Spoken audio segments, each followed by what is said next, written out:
Time is on. Hi, this is Group One. We're going to discuss the Harkness. We're going to have the Harkness discussion, and our team's going to introduce themselves. I'm Robert Cooper. Kate Anderson at the boards.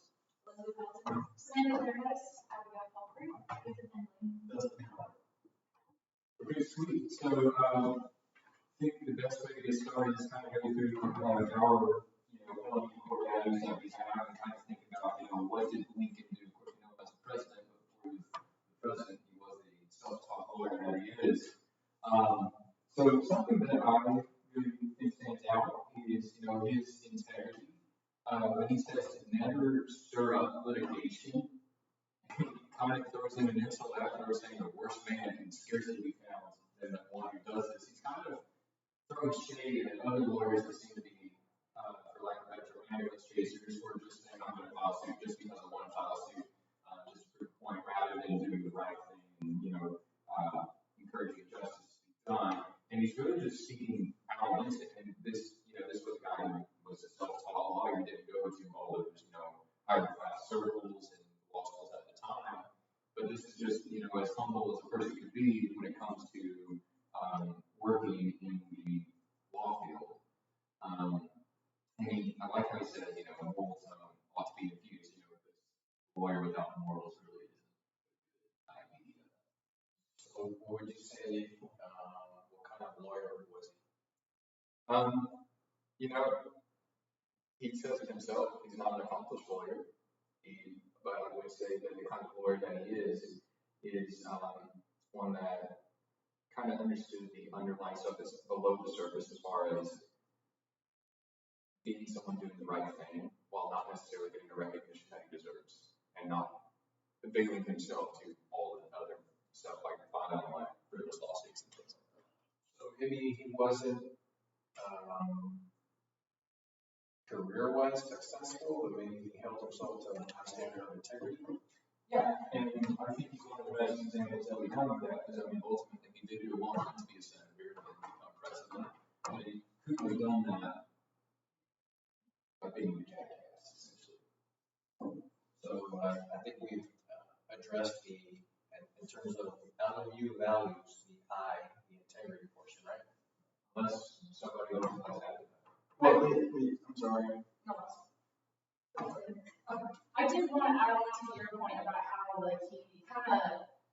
he kind of goes at other lawyers saying you need to be in integrity, especially when he talks about honesty, where he says if you can't be honest as a lawyer, then you choose another occupation. He straight up says if you cannot do that, then you need to leave this occupation because this is how lawyers should be and this is how they are. I see that too, and he actually it seems like he feels strongly in his wording about hey, please leave the profession if you cannot be honest. And this was a lot of the integrity to me because when I wrote down or my notes when I read it, it was like getting the fee up front. Like me as a video coordinator, a lot of people whenever I book a wedding or something, they want to pay me up front, and I personally don't like that because I want to earn my money, and I will, I put my whole heart into making sure that they're pleased so that I get my money from them, right, without having to feel bad or I'm going to pay you because I don't like your video. And so, I always would tell my wife that I hate getting paid up front because now I'm like, oh man, I have to edit this video now. So I feel when he says get the fee up front, the fee up front is a bad thing because then you're going to get complacent, you're going to get bored with the case, and it would lead to negligence and therefore leads to dishonesty because you're going to shortchange your client whatever's happening to them, the case for is likely one of the biggest ones in their life. And all sides of respectful and challenge your kind of ambulance chasers. They only get paid when the client wins, and that winning means something different to every client. Some people need the money immediately as soon as possible, so they'll take less versus some will wait a longer amount of time to get paid more, but they're instead of completely relying on the client in that instance. They don't get any money up front, and they only get paid when, you don't want to get paid up front so that you do a good job. Well, that's the only way to get paid is by doing a good job. Well, there's two things that come to my mind. The first one, Dustin, from the business perspective, we're always trying to collect some money up front because it shows commitment. So it's interesting that you prefer not to. And then, actually, I do come up to like some upfront, but like we're talking about a $3,000 wedding, I'll cover like 500 up front and then work for the rest. But some of them would just rather get it over with. So back on the track of like the law and about being efficient and not stirring up litigation, it's kind of funny because if you're working on contingency fee, right? If it's me, I want the highest amount of claim that I can put in. But you're also not gonna waste time frivolous. Yeah. You're not gonna make any money. Exactly, so it kind of balances each other out, right? So there's the integrity portion. Well, maybe the claim should really settle for 20, but I want to make a demand for 100,000, just an example. But it balances out too with, well, am I really going to invest a lot of time? My pay's still going to be $20,000, so I'd rather just plan for 20, collect my fee, and move on. And that's, I think, something else that Lincoln talks about in the article about being efficient. This is, I see you're buying a marijuana, you have something that you. Well, they're thinking of checks and balances, right? That's what you're talking about. Yeah, it's like a personal seesaw, you know what I mean? Well, and that's everything in the law, right? What's the balancing test? Yeah. And that's everything that. Yeah. Is it reasonable? Does the cost justify the amount of work that you put into it, et cetera, et cetera? Also his point where he says like there will still be enough business that you don't have to like try to get all this money from one client. You're gonna have more clients, people are gonna have more problems, and they're gonna need someone to come to, and if they build a good reputation, they will keep coming in. You will start with enough business where you don't have to get all your money from one place. You're gonna have so many different places that it's coming in from. Do we know what this is from? Lincoln was a no-brainer, so do we know it's from a law lecture, but do we know what law lecture? It seems like to me, it must have been talking to like maybe, yeah, it sounds something like that. So it sounds like he has some of the right ideas. So like, in other words, it's in the ballpark. You know, be diligent. You know, read your cases, read your case, know your client, do the case law, be efficient. So maybe this is beyond the scope of this conversation, but if we think that he wasn't a good lawyer financially, successfully, I think maybe his problem was more like marketing. You know, learn about emotional intelligence, just the way people perceive him. And it sounded like he always had like a sad look on his face. Well, so one of the theories for why Lincoln, not theories, but this is psychiatrist, one of the, he had profound suicidal many points in his life, and that if he wasn't able to sit in those depths of depression, he wouldn't have been able to tolerate the civil war. Like, he wouldn't have been able to give the emancipation proclamation because it was so depressing, it was so awful that like he would not have, like, if he had been someone of real nature or wasn't depressed in many parts of his life, he would have never been able to withstand the casualties and the awfulness of the war. It's one of the theories of why he was the one who could do it versus other people before him. So just think about it. Do you think he was self-aware about that? Oh, for sure. Yeah. So, and this is not in his reading. So this is in other writings that he's done. No, but it's good though, because that kind of leads into being self-aware, right? Yeah, it's self-awareness and energetic, right? Because you're able to hold the feeling. That's the point I was going to bring up. You know, as part of it, you know, feeling that empathy, especially for all that he went through in his life that led to his success. But it also shows resilience in, you know, going through what he did and those problems, right? Through being able to take through everything. His mother died when he was very young. He lost his son at some point. All of it. Just from Jesus and all that. Don't tell me it's been on you. No, we're good. Okay. We'll test it before we leave. I'll cry. That would be my emotional intelligence right there. Abby, you've been talking your head along. So, I read the article. I thought you did a good job of defining service for selling you, because well, first of all, he's a politician or president, so he's giving out funds to help people, and also he self-allows a way to ensure justice and not just a way to make systems. And then I also kind of let you think about the justice system today and how we can feel about the way How do you think you would feel about the justice system? I did it, and you would think that, because overall, it seems like a lot of people want to make money instead of helping people and advocating.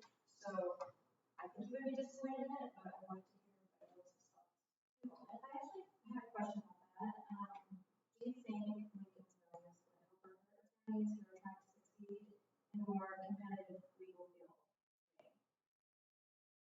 Well, discouraging litigation in my state is kind of, my state's kind of going through a personal injury reform. They just passed a law, kind of keeping personal injury lawyers from writing the words like millions and billions on their billboards, even if it's true, like, all the zeros are trying to tone down the litigation. Because if you talk to the attorney, they blame on the insurance companies, and the insurance companies blame on the attorneys. Right, so like I think in today's world, with one of my clients calls himself the max out lawyer because you only get one bite of the apple, so you max it out your claim. And like there's so many other people that market to that way, like it doesn't seem like that they're marketing to discourage litigation. Although I would come back and say if they had been sued, then their clients would just find someone else to sue as well. So I know attorneys that try to be selective with their clients because they don't want to get involved in frivolous things because they are noble and yes, they want to make money for themselves, but they also want to make sure their clients are taken care of. So I think that this kind of goes against what he's saying, and it may be the reason why he was not a successful lawyer, as well as he was self-aware that he was not a successful lawyer. Maybe it's because he couldn't get over his I want to say, let's have some empathy for the people that need to, to run over here with this car and kill it over for whatever, you know what I'm saying? Like, so maybe that's why he wasn't a great lawyer because he wasn't able to go outside of his own values to, or even as far as others were within their own values to suit. Would you say that your own personal moral values kind of limit you as an attorney? Not you specifically, but as a general person with their own morals really limited as far as type of client you would take and the type of cases you would pursue. So I have a good example for that. I recruited, I was a college basketball coach for 6 years, and it was at the NCAA Division III level, which is the non-scholarships. And so, like, we would recruit kids that would fall in love with our university and our style of play, and they would commit to us, but we couldn't give them athletic scholarships. And so, like, there was this player in particular that turned down a full ride to Grambling to play basketball. They could have went to college for free, but they wanted our experience at our smaller university, Christian University. And so they ended up coming to our university, and they probably graduated with $50,000, $60,000 of loans in their undergrad. Now they had a great experience, and apparently it was worth $60,000 to them. But like my own intrinsic values found it very hard to recruit kids and tell them to come take $10,000, $15,000 a year in loans whenever I knew they had other opportunities that may not have been as good and would have helped my advancement of my team. And so ultimately that was a huge problem that I had with recruiting these kids. That there are some situations where they probably weren't going to get a college degree had I not recruited them and drug them through the process, right? But it was a struggle within myself. I think it's kind of like litigation and how we struggle with pushing litigation for financial gain. It was kind of for the gain of my career. I talked these people into coming and making a life decision that they could have gotten cheaper. So it was my job to. The way I lied to myself by saying the way I coached myself is that they trusted me and I better add as much value to their life and their educational experience as I could. That's the way I could live with it. But it was tough knowing that they're going to, hey, congrats, thanks for doing all this for me and helping our team win and advance your career. But now I have that. But that's a good sales pitch though, right? You leave your own value, yeah, it's going to cost you $50,000 to go to school for free. What do you tell them? You leave your own values, I teach you how to be a better person, a better man. Like an experience that they could remember a legacy to where they could say, well, I played at this place and won this. Yes, it was a small school, but I was a big fish in a small pond. So I mean, we definitely had, and I definitely believed in my pitch, and I left it all on the court for them. The people that trusted in me, they're friends for life, and I've helped them later in life help to get job opportunities, anything I could do that I would drop in and do. So I believe that they do know that, but not everybody's kind of like the lawyers, not everybody in the field. The coaching field is exactly. Let's translate that to the legal field. So, in your opinion, what do you think is better, to be a better lawyer or like a better business person? That is a lawyer. You know what I'm trying to say?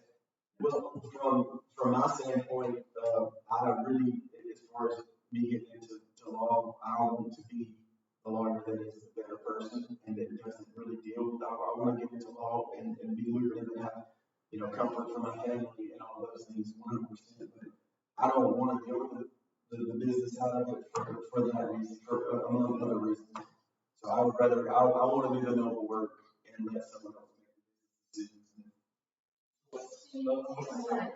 I have a point that's like way far back now, but I want to disagree with that. You can't use Lincoln's way to be a successful lawyer because I think that you can. I mean, at the firm I work for in New Jersey, they built themselves up based on their reputation. We work for municipal governments and affordable housing just as background. And so some attorneys will get that job because you have to apply for the job every year and you have to get voted by the town in order to become an attorney. And some will pay towards their political parties get in, and that will be like the business side of things, like they're doing strategic moves. But the way that the managing partner of the firm I work at, he has never donated anything to anyone. And he built up his reputation by himself, and he started at the ground with just him. And he just did it by talking to people, by being diligent, and by being a good lawyer, like serving his clients the best that he can, without stirring up extra litigation, just trying to get whatever problems they had and stop it, and not trying to like continuously make sure that they're making money off the client. Because we have some clients that we don't really have to deal with because they don't have any problems, and then we'll wait until they come to us and we're like, okay, we now like have this issue that we need to deal with. But they started very small, and based on their reputation alone, they now we have 100 different towns all over the state of New Jersey that are with our firm, and that's 1/5 of the state of New Jersey that we represent, and 1/4 out of the ones who actually participate in affordable housing.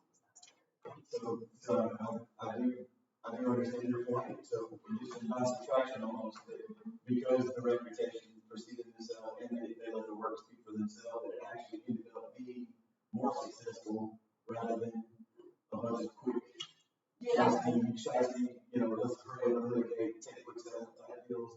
So the long game almost. Yeah. They definitely do the long game, and they'll do whatever, like what the client thinks is best for them. There's towns that are trying to make the best decisions for the people that live in them. So then we work with them, and we're like, well, this is like that's what could happen if you go this way, and this, and we kind of let them decide what they want to do. We'll do to the best of their ability. We won't stir up anything extra. We won't go out and fight with the developer for no reason. Like, we make sure that if they don't want an affordable housing project in town, we'll get that done. But if they do want it, we'll work with that developer and look at that. Like, let's get this project in. That's very important. Go around the room and kind of explore a little bit more of this point. What can we be successful at being a lawyer by proving Lincoln's views? So for Dustin, Abby, I don't know if that was necessarily your. I was like,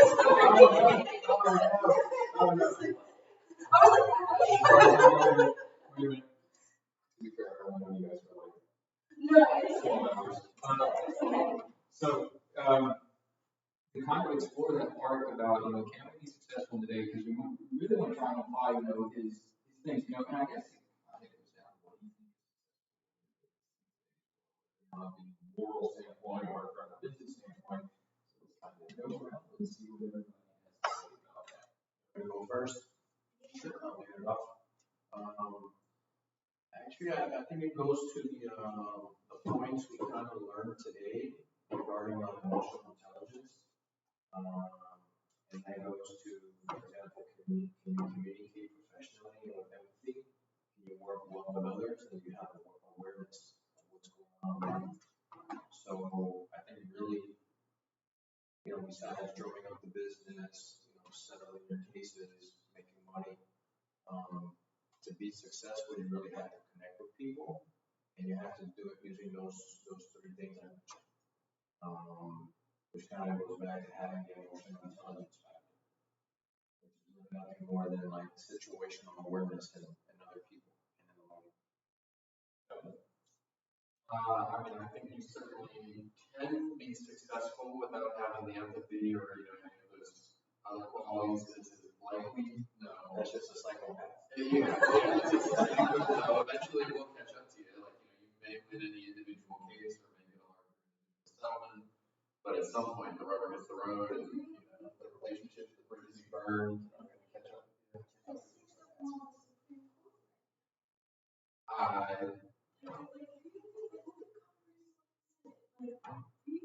But they don't raise the argument. Yeah. I mean, it may be not in this life, right? It depends on what Well, I guess your whole life is a factor, right? it could all depend on, you know, who you define as pay. I mean, there's a lot of people that are below 50% of America, but they're eating about the other 50%. So as we talk about, you know, what does success mean to us, I hope it's more than 50%. Like, that seems like a low bar. I guess you never know. But I think Evan has a point though, which is if you want to make a quick buck really fast, yeah, you can be a jerk and burn all your bridges.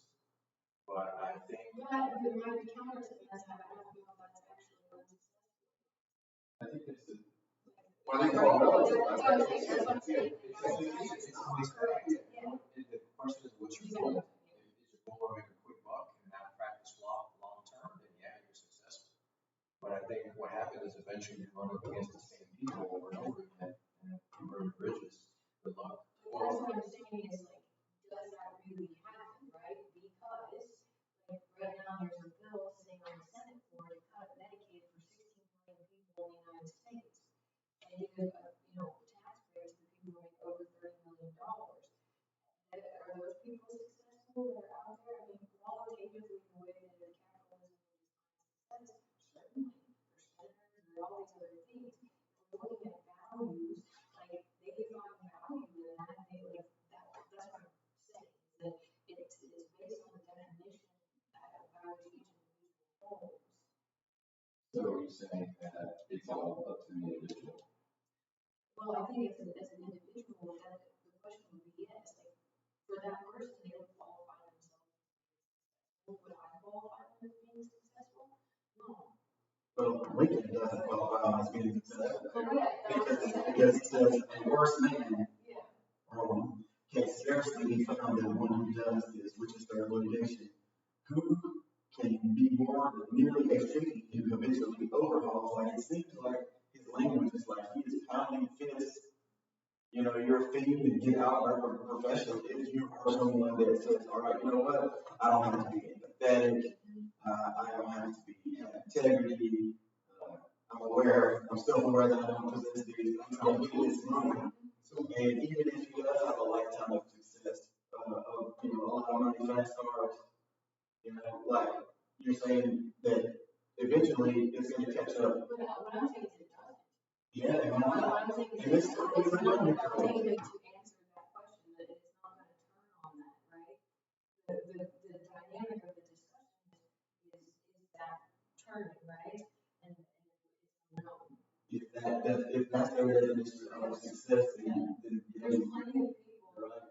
who they live their whole life as trash, and they're just trash, big horrible trash, right? Like, you know, you're trash until the day you rise to dust. In his mind, he's going to be successful. In our minds, I don't know, right? That's the question. The question is, what is it you want out of your life?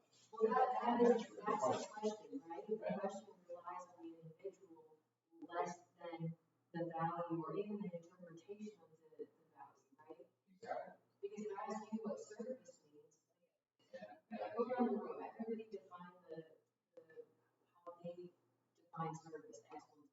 So I imagine we all change how we define that. You go, how do you define service? Well, I'm gonna take a step back. So I think that's kind of what Dustin was alluding to, right? So like what maybe society says the definition of a successful lawyer is a guy that wears a $2,000 custom made suit. He's got some nice leather shoes and he's got a fancy European car, and he's got like a nice Rolex on, right?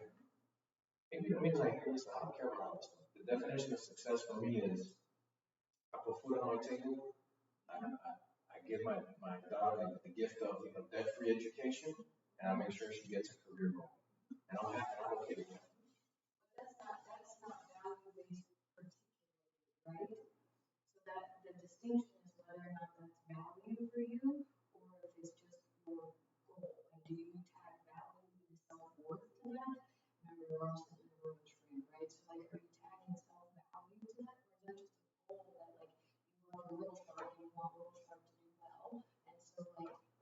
important to you, and therefore, you see what I'm saying? Yeah, so why can't it be both? So why can't my value be my goal? So my values are family values, right? So that would be the question of whether or not this is, does this drag out of that, like what Lincoln is saying, right? Is it a value-based component, or is it goal, like goal-based, right? In the sense of, don't charge more money, don't do these things, like make sure that you're, in service to others. I think what he's trying to do there is just say, hey, kind of run the line of ethics and don't bill just for like the hell of billing because you can. Just kind of hey, just kind of do the right thing, which most people want to do. Most people being, of course, more than 50%, but then you have that small percentage that are just going to do whatever the hell it is they want. Is your view of the linking values as compared, we compare them to link to Abraham Lincoln, and then now we're comparing them, and we've been talking about our definitions of successful lawyer, right? So do you think that if a lawyer follows these 6 values, service excellence, resilience, integrity, empathy, self-awareness, regardless of money, do you think that is a successful lawyer? I mean, no pressure, it's our university.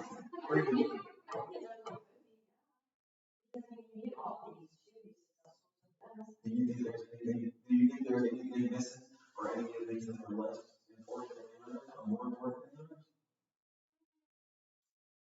I mean, I think that probably the resilience, that's important, but you can still be successful even if you're not resilient. I think that's not, it's still important, but you just might, it might take you longer to recover from a bad case or something, but you can still be successful. But I think you have all the others, yes. Plus this thing with self-awareness, sometimes it can be good to lack self-awareness. You don't realize that, it may not be every idea that you just forward it as it turns out being successful. Yeah, I mean, sometimes people say you're crazy and you don't notice it, and then next thing you know, you got a wonderful resolution, business idea, whatever on the other end. So you don't have an inhibition, that's what I'm hearing. You just go out there. I'm not saying I do it, I'm saying you can understand how it could end up positively. Don't know what you're doing, and you just go right through it. Well, I think self-awareness is really important because it's knowing where you can be your client, your case, not taking on too much of the workload or making sure you can actually handle it and knowing your capabilities and your limits. I think that's crucial to be an attorney. That's a different valid way to look at it, because you're saying it in the sense of take chances, and she's saying in the sense of know your limits, and you can be successful if you stay in your lane and you know your strength and your self-aware. So I mean, You can also take calculated risks. There's somewhere in between. So I mean, but I guess isn't that a definition of self-aware? Like you think self-awareness is like, if I can, and she thinks the same way, like except it's different. Like, can they all be correct? That's what I was saying when it's a definitional term and each person's how you guys successfully do all of us is going to be different versus socially versus what our calling and the guild of the law requires of us as officers of the court. But she operates in her wheelhouse, and she knows that, and she's very self-aware of it, and she follows the rest of these. I feel like that sounds like a huge success when I say it out loud. But at the same time, I just see you start, dropping into practice that you've been working and starting your own practice. If you go for it and you get the right case or two, and you become, because you took a chance, I can also see you maybe massively successful as well. So, as we're coming to the end of our discussion here, kind of go around the horn and leave some lasting thoughts that we've come out of this discussion with. Anybody want to start? Robert, start. Thanks. I just want to say that actually all of us work full time, and obviously we're studying law, and I think what all of us do does show a lot of resilience working full time, doing this class. I know that sometimes it's just like late at night, I'm like, man, I'm so tired. I just gotta plow through this, and I know you guys do it too. So I think all of us embody our resilience and the LMU values. Well, I think that some of the, and I do agree with the LMU values, and like you say, some of the terms are pretty open-ended to interpretation.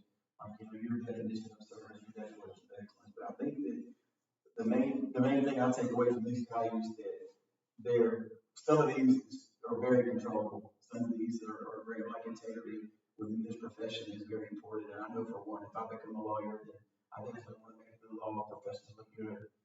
And I know apparently it's trending the wrong way, so I'm going to do my part. I can't, if you're not an empathetic person, it's going to be very hard to work on that. And like something like integrity to me is in service. So like those are things that are effort based. You can wake up every morning and choose to have integrity, and you can wake up every morning and serve people. I agree with all of that. It's really hard to discussion, but I would also say that something very good. Conference is also, and it's not all about just winning fight. What stood out to me was the integrity one, just being honest, because as a lawyer, a lot of people, like, oh, well, I know you're honest, so it's being emotionally intelligent and able to have that integrity, and then you can embody all the other ones, and they really all fit in together with each other, and then when you're self-aware, you're going to have more integrity. So, yeah, I think you definitely need at least some, no matter what your definition is, you need some sort of combination of the values that we do have, because if you lack in resilience, are you going to be able to handle the long hours and the big workload when you have a big challenge happen, or are you going to come crashing down after that, or you need to be self-aware of, again, it ties into some awareness of your limitations and just having integrity and being honest with your clients and being like, this could happen, this could also happen. So yeah, I think you need a little bit of everything. So I know I said that you're going to be but when you look at happiness, ability to function with all of these people who are therefore happy or have a sense of happiness, or people who have service, who are excellent, and who do, have failures, win, loss, good and bad, and the values, they're all going to be definitional in the situation. Our culture and society has some kind of, prototypical word choice. We say service, and all of us is pretty much kind of understand that will be different between all of us, and that itself can drive happiness, right? It's democracy, and that's the ability to have the arguments and to work through something. This is the deepest dive I've done on the series. I know, so just as we've been in school, my biggest takeaway has been, none of us are perfect. None of us, if we try to embody all of these as much as we reasonably can, even just putting a little bit of thought into any of them, it's like 80% of the battle. And so, just some of these in mind all the time. We'll all find success. So, just the biggest thing that I resonate with is integrity, and what President Lincoln did in his life also made him a very integral man. I really like what he says as far as, as a peacemaker, the lawyer has a good opportunity to be a good man. And I think at the end of the day, our lawyers is to be good men and women. And what that means is different, but, generally, we always want our clients' best interests at heart, and we ultimately have the country's best interests at heart. So, Nice job.